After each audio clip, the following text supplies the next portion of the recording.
I'm Filip Vandeputter. I'm happy and proud to work for the EIB.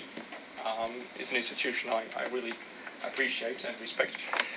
And I'm going to talk about first a little bit about the bank, then the first 3 are about the bank, what we do, how we do it, and then our activities in China, and then I really want to focus on what I think is a huge potential, refurbishment of buildings, thermal refurbishment of buildings, and then back to what climate action environment means for the EIB.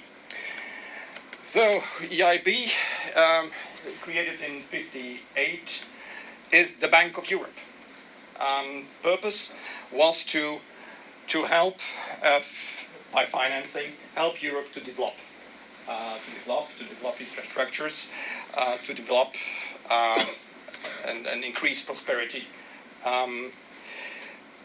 As the borders of Europe don't stop social, environmental and aspects, we also invest outside Europe, and so 10% of our lending goes outside Europe. You see the member states at 28. I'm not sure about UK. It will be interesting to see how that develops. We are very large. We are the biggest lender in the world. We are bigger than the World Bank from that point of view. The World Bank is 40 billion. We do 70 billion. But we are much smaller. We only have 3,000 people. The World Bank has 16,000 people, so we do different things also. They do a lot of technical assistance, capacity building, which we don't so much, or not directly. We are AAA rated. That means we get very cheap credit, which we pass on to the borrowers, because we don't make profit. We are a non-profit institution. We are providing finance and expertise for sound and sustainable investment projects. And that makes us different from commercial banks. 4 pillars, and you see the environment is one of the important pillars of our lending. But also innovation and skills, that's R&D, a lot of that goes to environmental development of new technologies, which have benefits in environment, in climate change. So we are different from commercial banks. Why is that? Because we are non-profit, and we have very strict rules about what we finance and what not. And our framework are the European directives. So what is in there? We will look to the project through these documents to see if they comply or not.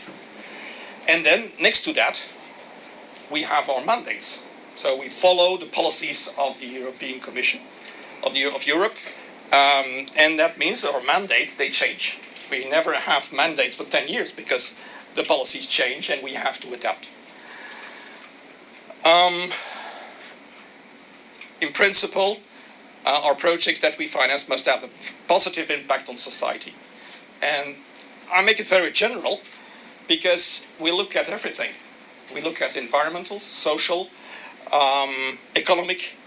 It's about people. We serve Europe through our investments. What has a negative impact on the society, we don't finance. We shouldn't finance, and that will not comply to the directives and our mandates. I told it already, we pass on our competitive interests, and we are very cheap, and we lend for very long periods, normally in line with the lifetime of the project, which is much different than commercial banks because first, they are more expensive. Second, they don't want to take the risk for 20 years.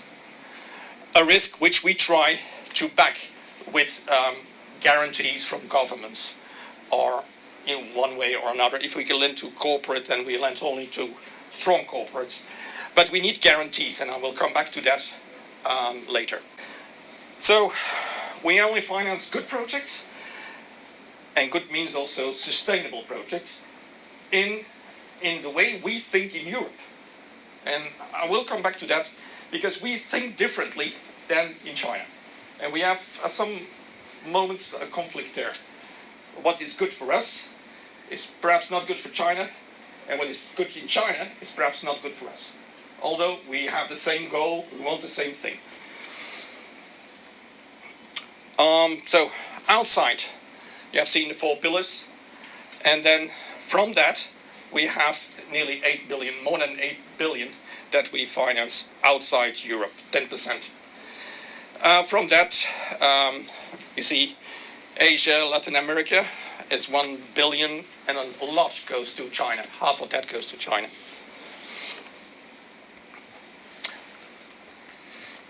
We have some capital, the bank has some capital, but that's not sufficient to finance the 70 billion, 80 billion a year. So we borrow, so we issue funds which people buy from us. Because we have an AAA rating, we are very trustful. We are perceived to be very trustful. And that's why we don't have to pay high interests. Because people buy our bonds because it's secure. And this low interest, we deduct our costs, and then the final promoter can benefit from a very low interest rate. So those funds, where do they come from? Bonds, through bonds, where they come from? Majority from Europe, but also an important part comes from Asia, say China. So the 90%, the majority is China there. And from that part, a part are, so from these bonds, a part are climate awareness bonds. And this is something which is growing.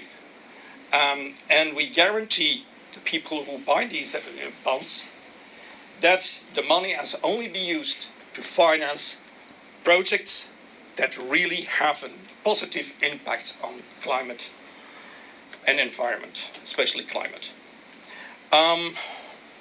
As the market is growing, because it becomes important, it's perceived to be important to invest in the right things.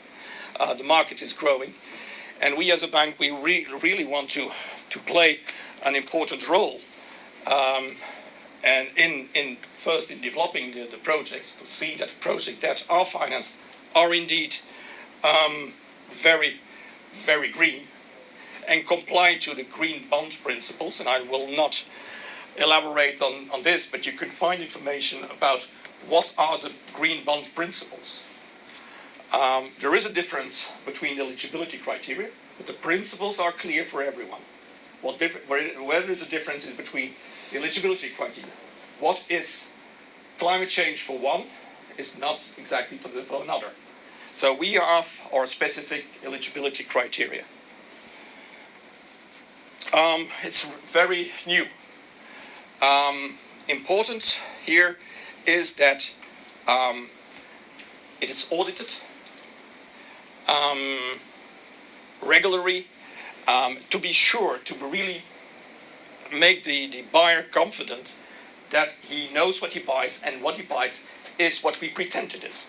That's why we have a system of reporting and auditing.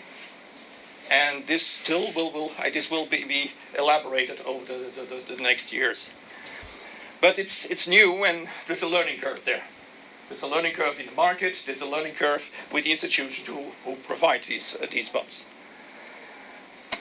So, strategy, we want really to play an important role in this market. We want to increase the volume. Interesting is that the projects, so the bonds, are exposed to the EIB credit, which is in the AAA, not to the project. So there's a decoupling there. It might be that a very good climate change project is financially not so a good project, and that it might fail at some moment financially. but the investment has been made, so the savings are there. That we guarantee. We guarantee that the savings have been made, and we guarantee that the bond represents really the money that it represented in the first place. So, decoupling projects and the credit. It doesn't cost anything. So, these bonds have the same price as another bond. So, why not buy green bonds then? Often projects are refinanced, and that means that the purpose of the money spent is changing. We don't do that with the project underlying the climate awareness bonds. That's again a security we give to the buyers. At this moment, about the eligibility criteria, it's about renewables and energy efficiency. Although there are plenty of other climate actions that could come under these bonds. For the moment, we don't. We only specify these because they are clear, they are simple, and it's traceable, and it's easy to demonstrate the link between the bond and the underlying climate action. Yeah, we talked about it. Quality and transparency. That's valid for everything we do in the bank. We want to be transparent, and we want to be, what we do, we want to be, must be proper and of high quality. Auditing and reporting.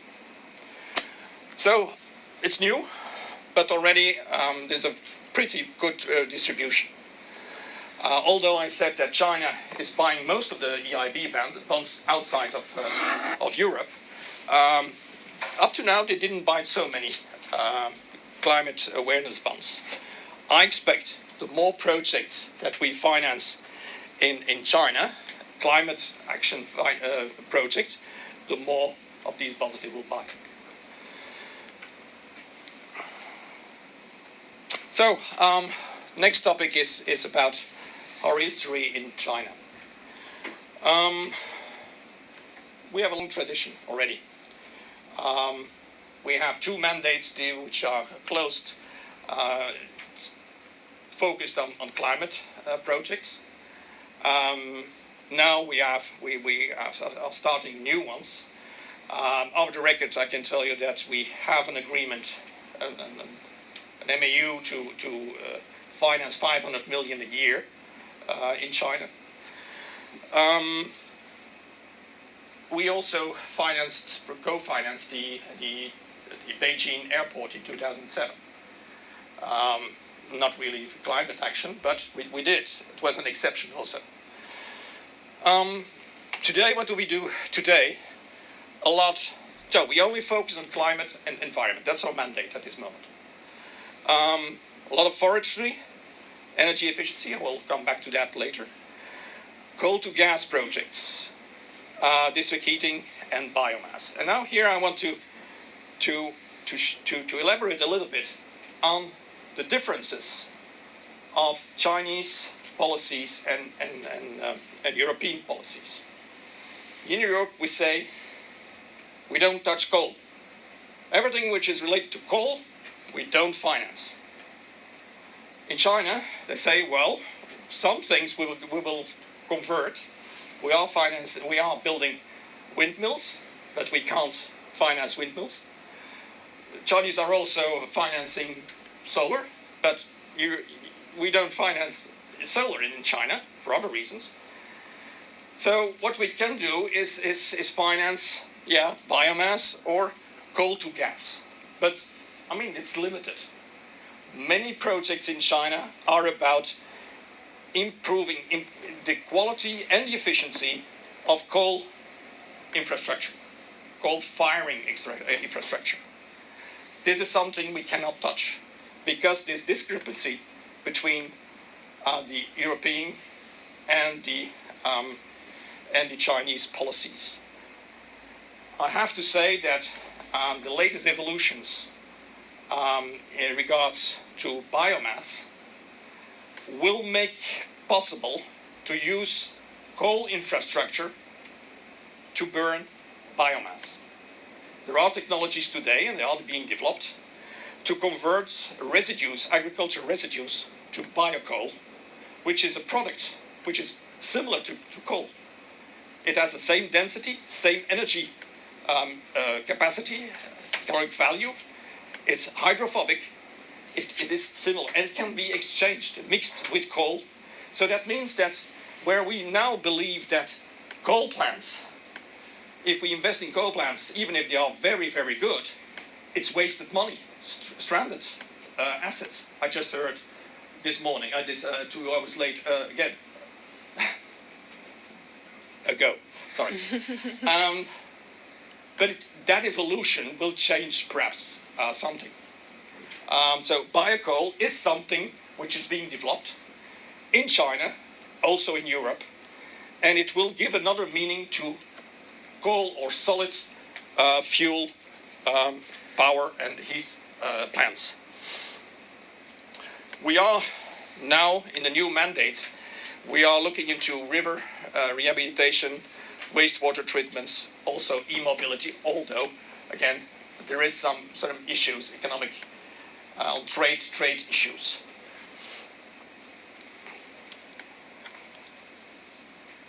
We did a lot. If you look at this map, these are all the investments we have been financing in forestry all over China. So we have guys in the bank who have been spending weeks and weeks and weeks trying to first appraise these projects, but also to monitor, because we are talking about hundreds of small contractors here. Difficult job, but we do a lot, and it's a very important climate action. What we also did, and that brings me to another topic that I would like to discuss, 7 million square meter of building refurbishment in China. Compared to our success story, is 12 million in Bucharest. And what does it mean? It means you have these old buildings. After refurbishment, people start to live in a very comfortable, nice, resilient, because it's insulated. They're not so affected by heat. So if the cities start to heat up, which they do, well, there is a resilience built in. They will not have to install such a big air conditioning or not use it.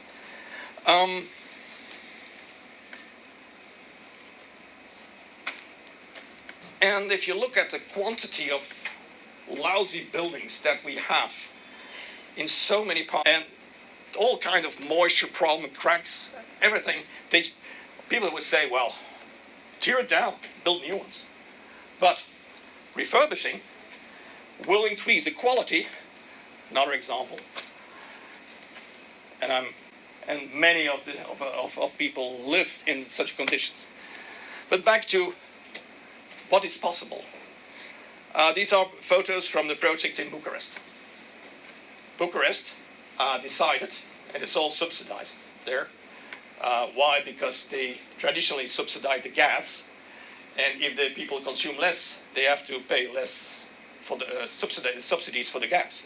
So there's an income for the city, and that's what they used to refurbish all the buildings in Bucharest. Still ongoing, but we already have financed 12 million square meter. Essentially, it's quality. You have to see that the savings, because these investments are paid by the savings. You consume 100% now, people pay for the gas, electricity, and hot water for 100%. After refurbishment, this becomes only 50%. That saving pays for the whole investment within a period of 15 years. And there is a problem. That is something that commercial banks will not finance. We do, considering that we have a guarantee from somewhere. And so, one of the burdens, one of the reasons why this is not happening systematically, because the potential is there, the need is there, is because who is going to guarantee? Who is going to give the guarantee to the commercial banks, to the development banks, on this money? And it is massive. But if you implement those work using these conditions, for instance, the quality of audits and design and implementation, you have to monitor that, you have to specify that. You do verification, performance verification, which is written in the directive, in the European directive. If you work with motivated building owners, and we see, or experience tells us that many people are willing to do this, but don't know how. If you include, for instance, rooftop PVs or lighting refurbishment, then you can lower the payback, and you can even do some structural improvements, so that you make a good building, comfortable building. Important is that you see that the fee that the people have to pay doesn't increase. So they may not pay more. And it's not needed because it's paid by the savings. But again, it's about financing. How do you finance this? We need, because they give permits, we need help from authorities. It is a joint in a city and the Covenant of Mayors can help there. It's a joint initiative. It has to be organized. It has to be marketed. But it works. And we have many, many, many examples, not only with us, also with other NGOs and UNDP. They have all projects, pilot projects, which show the cost, the savings, and how you have to do it. Problem is, the governments in those countries, now I take the example here. Here are thousands of buildings that need refurbishment. But that country is so poor that they just cannot give the guarantee. So who is going to give the guarantee for that country? I don't know. So we cannot finance that because no one is willing to take that risk, financial risk. Not to forget that the risk of doing nothing is much bigger. Why? Because why is this country poor? Because there's nothing happening. If you would start a building industry refurbishing all the buildings, you will have an industry. People would have jobs. They will stay there. But the first thing is, it's poor. People come to Romania, so come to Europe. So the risk of not doing anything is much bigger than the risk of guaranteeing the loan to refurbish these buildings. What are we talking about? 80 euros per square meter. And with that, with this price, it is repaid in 15 years. And what does it bring? It brings massive and good employment. Because we are giving, people will learn how to install a window, how to install insulation, how to plaster. It's good building work. People will get comfort.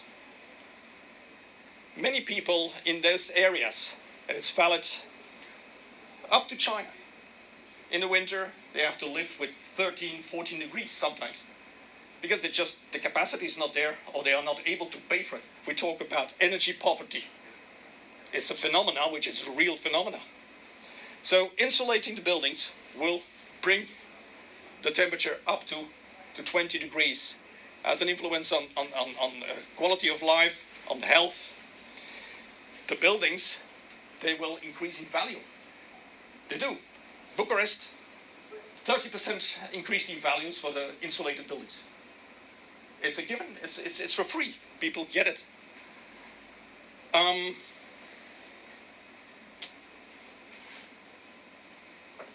the potential is so big. I heard trillions of investments have to be done to mitigate climate action. Well, start with there.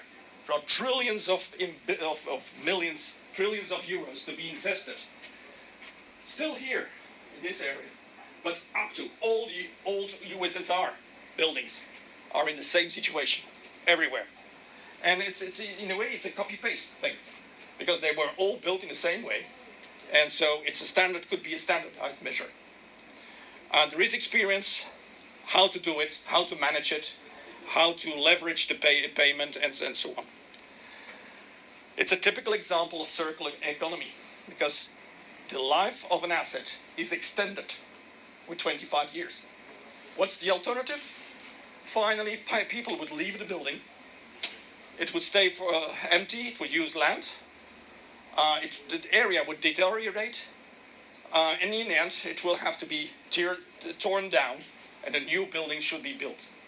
But a new building, you can't build a new building for 80 euros per square meter. It will cost you at least 300, 400. And it doesn't pay for itself. Here, it pays for itself.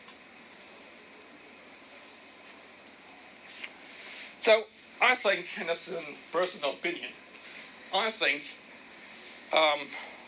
someone should start a Marshall Plan, really, to massively tackle that problem. But again, I'm not representing the bank when I'm saying this, but it's my personal opinion. Good, I heard I had to make it short. Nevertheless, climate and environment is a real priority in line with the European priorities, and we're really doing it. And yeah, we do. And in 2016 you saw the results. But compared to the needs, I think this is still peanuts. I want to just thank you for the rest. If you have any questions, I'm willing to take them. Thank you.